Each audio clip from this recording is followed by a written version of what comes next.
C'est l'autre victime de la guerre qui oppose Israël au Hamas. Dans la bande de Gaza, des dizaines de sites historiques sont menacés quotidiennement par les bombardements.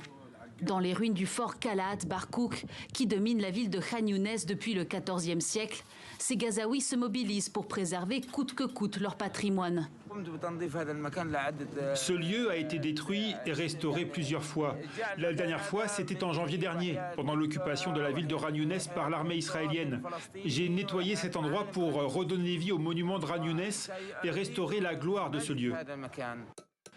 Un travail de fourmi menacé à chaque instant de destruction par les frappes de l'armée israélienne qui mène une vaste opération militaire dans l'enclave palestinienne. Comme ces pièces anciennes ou ces armes de poing centenaires, sauvées de justesse par cet archéologue. Il y avait un musée ici, il y avait de la vie ici. Et il y avait la preuve de l'identité palestinienne à travers les antiquités, le patrimoine, les sculptures, les livres et tout ce qui prouve l'identité palestinienne. Bien sûr, le bâtiment a été brûlé et beaucoup d'antiquités ont été perdues. Mais le musée en abritait environ 2000. Une histoire que le chercheur veut raconter aussi à sa manière, en documentant la réalité des habitants de Gaza soumis au siège israélien depuis le 8 octobre 2023.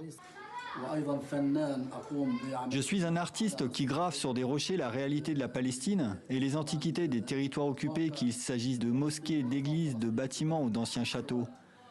Je sculpte tout cela pour être un témoin du patrimoine de la Palestine.